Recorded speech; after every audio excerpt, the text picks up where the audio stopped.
Hello everyone, good morning सबको। आज मैं फिर आपके सामने हाजिर हूँ एक नई वीडियो के साथ। हम चैप्टर 2 डिस्कस कर रहे थे स्टेट का, जिसमें हमने हाफ जो चैप्टर है वो कवर कर लिया था। इसमें हमने प्राइमरी और सेकेंडरी डाटा के बारे में पढ़ा था।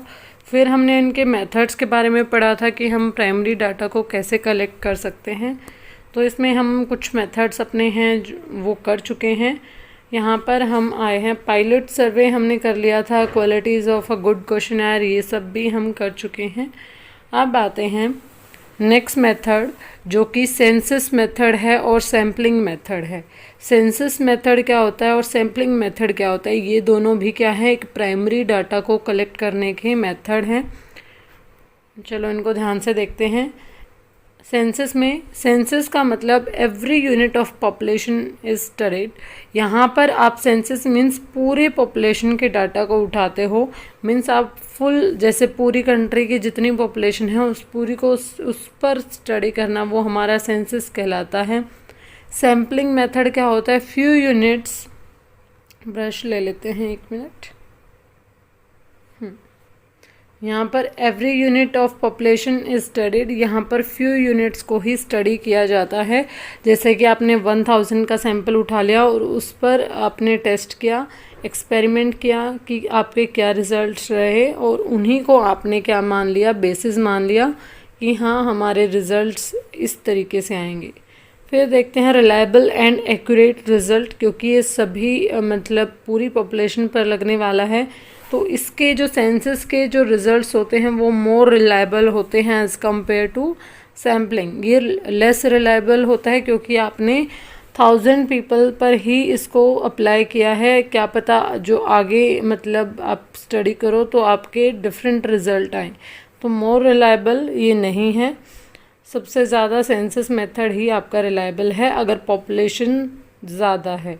एक्सपेंसिव मेथड, जैसे कि पॉपुलेशन ज़्यादा कवर करता है तो इसमें क्या है, एक्सपेंसेस मतलब खर्चा भी ज़्यादा लगेगा, ठीक है। और एक पॉइंट आप यहाँ पर और ऐड कर सकते हो, 5th पॉइंट की टाइम भी ज़्यादा लगेगा। अगर आपका खर्चा ज़्यादा लगेगा, ये टाइम कंज्यूमिंग भी है, और वो क्या है, लेस एक्सपेंसिव मेथड है। यहाँ पर आपका खर्चा कम लगेगा क्योंकि आप 1000 लोगों पर अपनी स्टडी को कर रहे हो। फिर है suitable when population of homogeneous nature, मतलब होमोजीनियस यहाँ पर क्या है, ये वहाँ पर सुटेबल है जब क्या है, आपकी जो पॉपुलेशन है वो किस नेचर की है, होमोजीनियस की। और ये जब कहाँ पर सुटेबल है, आपकी जो हेट्रोजीनियस। होमोजीनियस मतलब एक जैसे आपने हर उसको कवर किया है, हेट्रोजीनियस मीन्स आपने अलग अलग प्रकार से, जो अलग अलग टाइप ऑफ पीपल हैं वहाँ से, जैसे कि फॉर एग्जांपल कुछ सैंपल आपने सोनीपत से उठाए, कुछ आपने और कहीं से उठाए, कुछ आपने दिल्ली से उठा लिए, तो आपने अलग अलग जगहों से आपने सैंपल उठाए हैं, ठीक है। और यहाँ पर भी हम पॉइंट बना देंगे, ये क्या है, यहाँ पर टाइम जो कंज्यूमिंग क्या होता है वो कम होता है, ठीक है। यहाँ पर टाइम आपका ज़्यादा लगता है सेंसस मेथड में, और सैम्पलिंग मेथड में आपका टाइम कम लगता है। तो आप अपने नोट्स को साथ साथ अपडेट करते रहना। अब आगे देखते हैं personal interview method. Personal interview method क्या होता है, मीन्स आपका नाम से ही पता चल रहा है, पर्सनली इंटरव्यू जब हम लेते हैं किसी पर्सन का, और वहाँ अपने उस डाटा को रिकॉर्ड करते हैं और हम उस डाटा को कलेक्ट करते हैं, तो वहाँ हम बोलेंगे personal interview method. Highest response rate, advantages क्या रहेंगी इसके और क्या इसकी डिसएडवांटेजेस रहेंगी वो हम देखेंगे। हाईएस्ट रिस्पॉन्स मीन्स अगर फॉर एग्जांपल आप किसी का पर्सनली इंटरव्यू लोगे और फिर आप क्या साथ के साथ रिकॉर्ड करोगे उन जो क्वेश्चंस हैं उनके रिस्पॉन्सेज को, तो आपकी यहाँ पर हाईएस्ट रिस्पॉन्स रेट रहेगी, क्योंकि अगर आप इंटरव्यू ले रहे हो तो ऑब्वियस सी बात है वो वहाँ आंसर करेंगे, तो आपके हाईएस्ट रिस्पॉन्स रहेंगे। Allow all type of questions, ठीक है। अगर आप इंटरव्यू में बैठे हो उनसे पूछोगे, देन आप क्या कर सकते हो, उनसे हर तरीके की क्वेश्चन पूछ सकते हो। Allows clearing doubts regarding questions, अगर वो क्या है, मतलब उनको कुछ माइंड में क्लियर नहीं होता है, डाउट होता है, तो आप साथ के साथ उनको क्लियर कर सकते हो कि हाँ भाई ये क्वेश्चन ये बता रहा है, ये पूछ रहा है आपसे, ये पूछना चाहता है, ये question means for example next person को समझ ही नहीं आया कि आप क्या पूछना चाहते हो, लेकिन अगर आप सामने बैठे हो, पर्सनल इंटरव्यू में आप सामने बैठे होगे, तो आप क्या उनको क्लियरली बोल सकते हो कि हाँ इस क्वेश्चन से हम ये पूछना चाहते हैं। तो आपके साथ के साथ यहाँ पर रिस्पॉन्सेज के हाई और आपके डाउट्स क्लियर हो जाएंगे, और यहाँ पर आप ऑल टाइप ऑफ क्वेश्चन पूछ सकते हैं। अब देखते हैं इसके डिसएडवांटेजेस क्या हैं। मोस्ट एक्सपेंसिव है। मोस्ट एक्सपेंसिव कैसे? क्योंकि आपको 1 बाय 1 इंडिविजुअल को टाइम देना पड़ेगा, जो कि जिसमें खर्च भी आपका ज़्यादा आएगा और ज़्यादा आपका टाइम लगेगा। तो ये क्या है, आपका टाइम कंज्यूमिंग भी है, ठीक है, और आपका क्या है, एक्सपेंसिव भी है। Informants can be influence. यहाँ पर क्या है, जो आपके इन्फॉर्मेंट्स हैं वो मतलब उस प्रकार से क्या है, प्रभावित हो सकते हैं।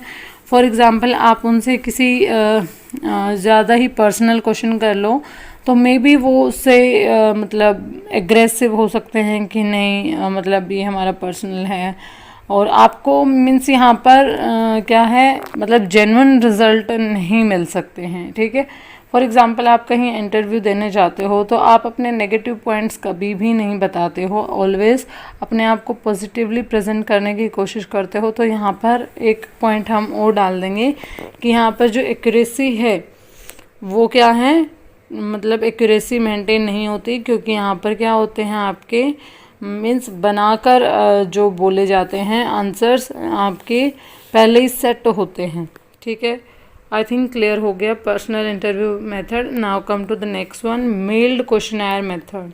मेल्ड क्वेश्चनर मेथड मीन्स आपको क्वेश्चनर जो होता है वो मेल कर दिया जाता है, या फिर आप कोई भी मतलब आपको पहले मिल जाता है। फॉर एग्जांपल आप कोई साइट ओपन करते हो, तो आपको वहाँ पर पहले एक फॉर्म टाइप सा मिलेगा, अपनी email ID, phone number register कीजिए। तो वो हमारा क्या है, एक मेल्ड क्वेश्चनर मेथड है, जिससे आपको क्या करना है, मीन्स आपकी नॉर्मल डिटेल्स आपको वहाँ फिल करनी है, और आपका क्या है, उनको आपकी सारी इन्फॉर्मेशन मिल जाएगी। फॉर एग्जांपल उन्हें कोई आपको अपडेट देनी है, कुछ भी आपको नोटिफिकेशन पहुँचाने हैं, तो वो उसके थ्रू आपको पहुँचा सकते हैं। तो ये सबसे लीस्ट एक्सपेंसिव मेथड है, ठीक है। Only method to reach remote areas, और ये ऐसा मेथड है जिससे आप क्या है, रिमोट एरियाज़ मतलब बहुत ज़्यादा नंबर ऑफ़ पीपल को कवर कर सकते हो, क्योंकि जो भी आपकी साइट पर आएगा और वही आपको रजिस्टर करेगा, एंड जिससे आपके साथ नंबर ऑफ़ पॉपुलेशन जो है इंगेज हो जाती है, आपके साथ हो जाती है। Come to the next point, informants can be influence, ठीक है। इससे क्या है, जो आपके इन्फॉर्मेंट्स हैं जो उसको फिल करेंगे वो आपसे प्रभावित हो सकते हैं, मीन्स उनको आपके बारे में जानकारी मिलेगी यहाँ से कि हाँ अच्छा ये फ़ला फ़ला कॉलेज है, फ़ला फ़ला कंपनी है, जो भी मतलब इंस्टीट्यूट है, ये साइट है, तो उसको वो फॉर्म फिल करेगा, तब उससे और ज़्यादा उसके माइंड में आएगा कि हाँ ये कंपनी भी एग्जिस्ट कर रही है मार्केट में, ठीक है। अब देखते हैं हम इसके डिसएडवांटेजेस क्या हैं। लॉन्ग रिस्पॉन्सेस टाइम, यहाँ पर आपका जो टाइम है रिस्पॉन्स का वो बहुत लंबा हो सकता है, क्योंकि देखो जब भी आप किसी साइट पर जाते हो और वो आपको रजिस्टर करने के लिए बोलता है, तो मैक्सिमम पीपल क्या करते हैं, सेम टाइम पर छोड़कर चले जाते हैं उस साइट को, और बैक करके दूसरी साइट पर शिफ्ट हो जाते हैं। तो यहाँ पर आपको ज़रूरी नहीं है कि आपने ये कर दिया है तो आपको 100% जो रिस्पॉन्स मिलेगा, it is not mandatory. Can not be use for by illiterates, ठीक है। आप इसको इलिटरेट लोगों के साथ आप यूज़ नहीं कर सकते। फॉर एग्ज़ाम्पल भले ही उनके पास फ़ोन है, नेटवर्क है, हर चीज़ है, मेल वो नहीं चेक कर सकते, ठीक है। तो वहाँ पर इलिटरेट लोगों के साथ ये यूज़ नहीं हो सकता, इसका ये डिसएडवांटेजेस है। लेकिन इंटरव्यू मेथड में भले ही आप इलिटरेट लोगों के साथ हो, उनसे भी आप क्या कर सकते हो, अपनी भाषा में आराम से सिंपल वे में क्वेश्चन पूछकर भी रिस्पॉन्सेज को रिकॉर्ड कर सकते हो। Doubts can not be cleared regarding questions, आपके जो डाउट्स हैं वो यहाँ क्लियर नहीं होते। जैसे कि पर्सनल इंटरव्यू में आपके डाउट्स क्लियर होते हैं, आपको साथ के साथ बताया जाता है कि कोई क्वेश्चन आपको समझ नहीं आए कि हाँ इसमें ये रिस्पॉन्स करना है, देन यहाँ पर आपको कोई समझाने वाला नहीं है। तो ये हो गई इसकी disadvantages. Now come to the next method, telephonic interview method. Telephonic interview method में हम देखते हैं इसकी क्या क्या एडवांटेजेस हैं। रिलेटिवली लो कॉस्ट, टेलीफोनिक जो इंटरव्यू होता है वो लो कॉस्ट होता है, देखो क्योंकि वहाँ पर आपको सिर्फ टेलीफोन के आपके चार्जेस लग रहे हैं, उससे ज़्यादा आपका कोई कुछ नहीं लग रहा, आपको पर्सनल स्पेस नहीं बनाना पड़ रहा है इंटरव्यू के लिए, आपको कोई एक्स्ट्रा खर्चा नहीं करना पड़ रहा। तो यहाँ पर आपकी क्या है, बहुत कम कॉस्ट लग रही है। रिलेटिवली हाई रिस्पॉन्स रेट, और यहाँ पर जो आपका रिस्पॉन्स रेट होता है वो हाई होता है, क्योंकि आप जब भी किसी को कॉल करते हो और किसी चीज़ के बारे में बताते हो या पूछते हो तो मेनली आपको रिस्पॉन्स मिलता है। लेस इन्फ्लुएंस ऑन इन्फॉर्मेंट्स, ये क्या है, लेस इन्फ्लुएंस करता है इन्फॉर्मेंट्स को। मीन्स फॉर एग्ज़ाम्पल यहाँ पर मीन्स लोग इतना नहीं सोचते दैट कि इज़ इट ये कोई पर्सनल क्वेश्चन है, या फिर मतलब उन पर कोई जैसे इंटरव्यू पूछ रहे हैं तो उनको ये नहीं लगेगा देन दैट कि हाँ भाई ये मतलब हम इन्हें बता देंगे तो थोड़ा नेगेटिव जाएगा। तो यहाँ पर जो इन्फ्लुएंस है उनका जो नेगेटिव प्रभाव है वो बहुत कम होता है टेलीफोनिक। हमने जो अपने प्राइमरी डाटा सोर्स के जो मेथड्स हैं उनको कर लिया है, और सेंसस मेथड ये हम कर चुके हैं कि यहाँ पर हमें क्या करना है, data collected from each and every unit of population, हम हर जगह से हर कोने से डाटा को उठाते हैं, और उस समय हम कौन सा मेथड यूज़ करते हैं, सेंसस मेथड यूज़ करते हैं, जब हम हर एक कोने से हर यूनिट ऑफ पॉपुलेशन हर डाटा को उठाते हैं तो हम यहाँ पर सेंसस मेथड बोलेंगे। सैम्पल मेथड क्या होता है, सैम्पल मेथड मीन्स सैम्पल ले लेना किसी चीज़ का, ठीक है। फॉर एग्जांपल हमारी जो पॉपुलेशन है करोड्स में है, तो हम 1 लाख का सैम्पल लेते हैं कि हाँ दैट हम 1 लाख पर क्या करेंगे, उसको अप्लाई करेंगे। अगर उन पर सुटेबल है तो हम ये समझ लेंगे that it is suitable for the whole population, right. Come to the next one, universe और पॉपुलेशन इन स्टैटिक्स। यूनिवर्स और पॉपुलेशन का मतलब क्या होता है, total items under study, means जितने भी आइटम्स के आप स्टडी कर रहे हो तो हम उसे यूनिवर्स या फिर पॉपुलेशन से डिनोट करते हैं, किसमें, स्टैटिक्स में। Sample is a section of population from which information is to be obtain. Sample क्या होता है, एक तरीके का एक सेक्शन होता है पॉपुलेशन का जिससे आप क्या करते हो, इंफॉर्मेशन ऑब्टेन करते हो। Come to the next point, sources of secondary data. Secondary data आप कैसे कलेक्ट करते हो उसके हम यहाँ पर कुछ मेथड्स पढ़ेंगे।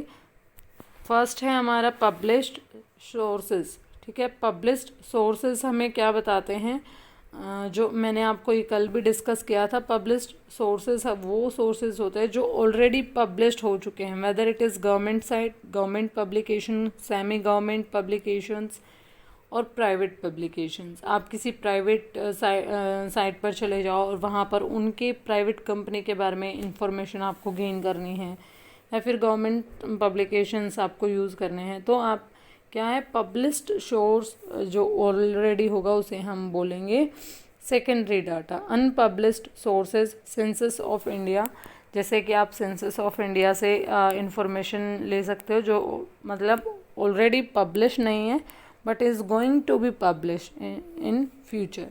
They are collected by organization for their own record. Means वो क्या करते हैं, ये unpublished source होता है, अभी उन्होंने publish नहीं किया है लेकिन फिर भी वो अपनी साइट्स पर लगाते हैं, जिसके बेसिस पर वो क्या करते हैं, अपने रिकॉर्ड को मेंटेन करने के लिए कि हाँ भाई हमने इस साल में की थी और इस साल में ये डाटा हमें मिला। मतलब एक पर्टिकुलर ऑब्जेक्ट, फॉर एग्जांपल उन्हें चेक करना है कि हाँ जैसे कोई भी मतलब कोई भी स्टडी किसी टॉपिक के रिगार्डिंग वो कर सकते हैं दैट कि हाँ कितने जो बच्चे हैं वो अनएडुकेटेड हैं जो कि 10 साल से नीचे हैं, तो वो अपने आसपास के एरिया में इस स्टडी को कंडक्ट कर लेंगे और फिर रिजल्ट्स दिखाएंगे कि हाँ इतने जो बच्चे हैं वो ऑलरेडी एजुकेशन से इंगेज हैं, इतने जो बच्चे हैं वो मतलब काम में इंगेज हैं, पढ़ नहीं रहे हैं, तो इससे हमें इन्फॉर्मेशन मिलेगी। फिर आते हैं सैम्पलिंग मेथड्स। सैम्पल के जो मेथड्स होते हैं वो कौन कौन से होते हैं, there are 2 methods, first random sampling and second one is non random sampling. Random sampling क्या होता है और non random sampling, it is clear from I think name, right. Random means जो हम रैंडमली उठा रहे हैं, नॉन रैंडम जिसे हम अपना अच्छे से देखकर फिर जज करके तब उठा रहे हैं। चलो देखते हैं। It is a sample method in which all the items have equal chance of being selected and the individuals who are selected are just like the ones who are not selected. Clear? Random sampling का मतलब होता है आप randomly उठा रहे हो। For example एक bucket में 50 बॉल्स हैं एंड उसमें रेड 10 रेड हैं मीन्स, और मतलब 5 टाइप की बॉल्स हैं, red, yellow, green, white, black, then और वो 50 बॉल्स हैं। देन यहाँ पर जो सिलेक्शन आपको करना है, रेंडमली आपने क्या किया, एक बकेट में से 10 बॉल्स को उठा लिया, ठीक है, रेंडमली बिना देखे, तो वहाँ पर आपके उस सैंपल को हम बोलेंगे रैंडम सैम्पलिंग, ठीक है। मतलब हर किसी को चांस मिलेगा यहाँ पर कि हाँ वो भी हो सकता है, वो भी हो सकता है, ठीक है, और लेकिन ये क्या करेंगे, हम रेंडमली सेलेक्ट करेंगे। फिर है non random sampling. It is a sample method in which all the items do not have an equal chance of being selected. यहाँ वहाँ इक्वल चांस होता है सबको सेलेक्ट होने का, लेकिन यहाँ पर आपको इक्वल चांस नहीं होता है सेलेक्ट होने का। ब्रश ले लेते हैं। यहाँ पर आपको इक्वल चांस होता है बीइंग सेलेक्टेड और यहाँ पर आपको इक्वल चांस नहीं होता। And judgement of the investigator plays an important role. यहाँ पर जो इन्वेस्टिगेटर की जजमेंट होती है वो बहुत, यहाँ पर फॉर एग्जांपल आपने बोल दिया कि आपको 10 वाइट बॉल्स लेनी है और 10 रेड बॉल्स लेनी है, उसी के बेसिस पर आपको इन्वेस्टिगेशन करनी है, आपको अदर बॉल्स लेनी नहीं, तो पहले ही सेलेक्ट कर लिया दैट कि आपको वाइट और रेड बॉल्स ही लेनी है सिर्फ, ठीक है। तो ये आपका नॉन रैंडम सैम्पलिंग हो गया और वो आपका रैंडम सैम्पलिंग। अब देखते हैं टाइप ऑफ स्टैटिकल एरर्स। 2 तरीके की स्टैटिकल एरर होती हैं, वो कौन सी होती हैं, मीन्स यहाँ पर जो ये एरर्स होते हैं वो भी इम्पोर्टेंट रोल प्ले करती हैं। सैम्पलिंग एरर, सैम्पलिंग देखो ये एक आपका लॉन्ग क्वेश्चन भी आता है पूरा डिफरेंस करके कि रैंडम सैम्पलिंग और नॉन रैंडम सैम्पलिंग में डिफरेंस क्या है। इस चैप्टर में आपके 2-3 डिफरेंस बनते हैं। फर्स्ट रैंडम और नॉन रैंडम, प्राइमरी डाटा और सेकेंडरी डाटा, और आपके फिर आते हैं हम सैम्पलिंग एरर और नॉन सैम्पलिंग एरर। ये मीन्स आपके मोस्ट इम्पॉर्टेंट टॉपिक्स हैं और आपको जो इसके अंदर है वो आपको पता होना चाहिए। सैम्पलिंग एरर क्या होती है, नॉन सैम्पलिंग सेंसस क्या होता है, सैम्पल क्या होता है, यूनिवर्स क्या होती है, पॉपुलेशन क्या होता है, ये सब आपको क्लियर होना चाहिए। Sampling error, it is the difference between sample value and the actual value of a characteristic of a population. Means ये क्या होता है, सैम्पल एरर कब आती है, जब भी आएगी जब जो हमने सोचा है वो और जो हमने अचीव किया है उन दोनों के बीच का जो डिफरेंस है। फॉर एग्ज़ाम्पल आपने सोचा कि हाँ 1000 का हम सैंपल लेंगे, ठीक है, 1000 लोगों पर करेंगे, लेकिन वो 900 पर ही हुआ, ठीक है, 900 पर ही वो हुआ, तो आपका 100 का जो गैप हो गया वो हमारी सैम्पलिंग एरर होगी, ठीक है। मीन्स सैम्पल वैल्यू और जो एक्चुअल वैल्यू आई है उन दोनों का जो डिफरेंस है उसे हम बोलेंगे sampling error. Non sampling error, non sampling error कौन सी होती है, error that accurate the stage of collection data, of collecting data. जब हम क्या करते हैं, आपके कलेक्शन के टाइम आपकी मीन्स वो आपके सैंपल के टाइम आती है और ये हमारी जो एरर आती है सैम्पलिंग के टाइम पर मीन्स कलेक्टिंग के टाइम पर आती है, राइट। वो हमारे सैंपल के टाइम पर आती है और ये हमारे कलेक्टिंग के टाइम पर आती है। Error of measurement due to incorrect responses, आपने क्या कोई मिस्टेक कर दी क्योंकि आपने इनकरेक्ट रिस्पॉन्सेज को फॉर एग्ज़ाम्पल उन्होंने ऐसा आंसर किया सामने वाले ने जो कि आप उसको मेज़र ही नहीं कर पा रहे, आपके पास वो ऑप्शन में ही नहीं है। फॉर एग्ज़ाम्पल आपने 4 ऑप्शन ले रखे हैं और वो ऑप्शन में ही नहीं है और उन्होंने ऐसा रिस्पॉन्स किया है, तो इनकरेक्ट रिस्पॉन्स हो गया, जिससे आप एरर ऑफ मेजरमेंट आ जाएगा। Error of non response of some units of the sample selected, कई बार क्या है आपने कुछ क्वेश्चन पूछा लेकिन सामने वाले पर्सन ने आपको क्या किया, रिस्पॉन्स ही नहीं किया, देन वहाँ पर आपकी एरर ऑफ नॉन रिस्पॉन्स आ जाएगा, ठीक है। एरर ऑफ मेजरमेंट, आप उसके आंसर को मेज़र नहीं कर पाए। Error of non response means उसने रिस्पॉन्स ही नहीं किया। Sampling bias occur when sample does not include some members of the target population. आपकी फॉर एग्जांपल आपको ये चेक करना था, फॉर एग्जांपल हम डव कंपनी का ले लेते हैं एक एग्जांपल। डव जो कंपनी है वो देखना चाहती है कि जो उनके मेंबर्स हैं वो क्या सोचते हैं उनके प्रोडक्ट के बारे में, जो लोग हैं सोसाइटी में मार्केट में क्या सोचते हैं उनके प्रोडक्ट के बारे में, उनको वो जानना था। तो उन्होंने सर्वे किया। सर्वे के दौरान उन्होंने एक तो उन्हें ऐसा, क्योंकि देखो वो डव जो है वो मतलब आपकी मिड क्वालिटी मतलब मिड रेंज का आता है। उसे जो मतलब ऐसे नहीं है कि बहुत ज़्यादा पुअर पीपल जो होंगे, ठीक है, वो अफोर्ड नहीं कर सकते। तो आप ऐसे एरिया में आपको करना पड़ेगा जो अफोर्डेबल होगा। फॉर एग्जांपल आप इस तरीके के एरिया में कर रहे हो जैसे कि जैसे झुग्गी झोपड़ी वाला एरिया होता है, वहाँ आप अपने सैंपल से कलेक्शन का देख रहे हो, तो वहाँ आपके बिल्कुल नेगेटिव रिस्पॉन्स आएंगे, ठीक है। और आप बिल्कुल हाई फाई एरिया में मॉडर्न सोसाइटी में देख रहे हो, तो वहाँ पर भी मे बी आपके नेगेटिव रिस्पॉन्स आ सकते हैं। या फिर मीन्स मेरा कहने का मतलब ये है कि आपको अपनी स्टडी करनी है तो आपको एरिया देखना पड़ेगा अपने प्रोडक्ट के हिसाब से, ठीक है। क्योंकि आपका जो सैंपल है वो बाइस कर जाएगा अगर आपने जगह में थोड़ा सा भी चेंज किया। फॉर एग्ज़ाम्पल आप जैसे कोई ऐसा प्रोडक्ट है जैसे कि बेकरी प्रोडक्ट्स हैं, ठीक है, बिस्किट्स वगैरह ये सब हो गए, या फिर तो ऐसे प्रोडक्ट्स हैं जो हम डेली यूज़ करते हैं, तो उसे हम किसी भी मार्केट से कलेक्ट कर सकते हैं, राइट। तो आपको सैंपल का अगर आप साइज़ देख रहे हो तो आपको साइड बाय साइड ये भी चेक करना है कि आप कौन से मेंबर्स को उसमें देख रहे हो, ठीक है। आपको करना था कहीं और सैंपल, आप कर कहीं और रहे हो, तो इससे आपका सैंपल बायस हो जाएगा। मीन्स आपके उसमें एरर्स आएंगे, आपका बिल्कुल भी एक्यूरेट नहीं आएगा। Now come to next point, census of India. Census of India क्या होता है? It provides complete and continuous demographic record of population.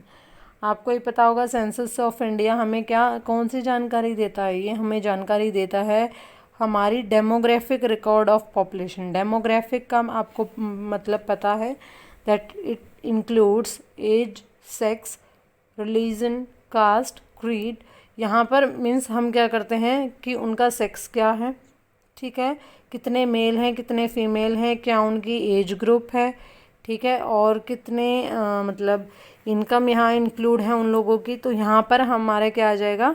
Demographic means उनकी रिलीजन के बेसिस पर भी होता है, ठीक है, उनको अलग अलग कैटेगराइज किया जाता है पॉपुलेशन को। नेशनल सैंपल सर्वे ऑर्गेनाइजेशन, ये भी हमारी एक क्या है, गवर्नमेंट बॉडी है। It conducts national survey on psycho economic issues. ये क्या करते हैं? सर्वे करते हैं और नेशनल सर्वे कंडक्ट करते हैं। कोई भी इशू होता है तो उसी के बेसिस पर ये अपने डाटा को कलेक्ट करते हैं। अब आते हैं, जैसे मैंने यहाँ पर आपको है ना ये कुछ इम्पोर्टेंट क्वेश्चन भी बता रखे हैं कि 1 मार्क्स के हिसाब से कौन सा क्वेश्चन आ सकता है और 2 मार्क्स के इनके हिसाब से कौन सा क्वेश्चन आ सकता है। फर्स्ट है what are the main sources of data. ये 1 मार्क के क्वेश्चन है आपके। What are the 2 types of data that are collected for defined purpose.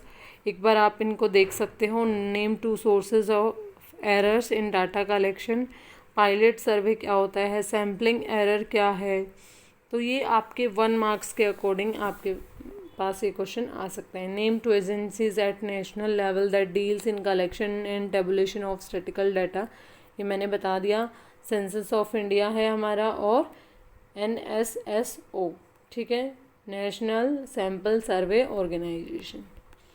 फिर है name 2 example of secondary data. Secondary data आप कैसे पब्लिश्ड और अनपब्लिश्ड सोर्सेज, ठीक है, और आप इसमें क्या ले सकते हो, जैसे प्राइमरी का भी ले सकते हो, इंटरव्यू मेथड है आपका, ठीक है, और पायलट सर्वे है, और भी आपके मेल क्वेश्चनर मेथड है। Which method is use for estimation of population. आप जो क्या है एस्टिमेशन ऑफ पॉपुलेशन के समय मीन्स कौन सा मेथड आप यूज़ करते हो, तो हम क्या यूज़ करते हैं, सेंसस, है ना।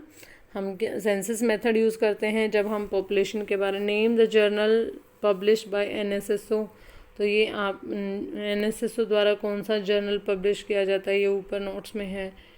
विच of the following method gives better result and why, sample आप कब लोगे, कब यूज़ करोगे, कौन सा बेस्ट मेथड सैम्पल के टाइम रहेगा, जब आपको कुछ पॉपुलेशन पर करना है। सेंसस आपको बड़े लेवल पर करना है, ठीक है।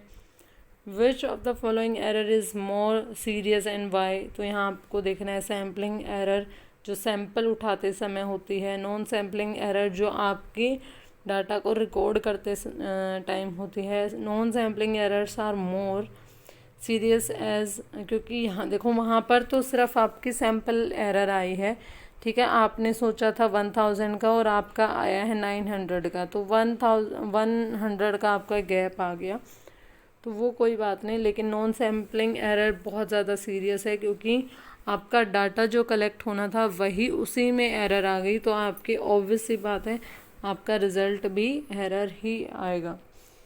Distinguish between primary and secondary, ये मैंने आपको बता दिया, ठीक है। ये अगेन 4 मार्क्स में भी ये क्वेश्चन बनता है, सैम्पल एंड सेंसस मेथड में डिफरेंस, और व्हाट आर द, ये हम सब मतलब हर चीज़ को हमने डिस्कस कर लिया है।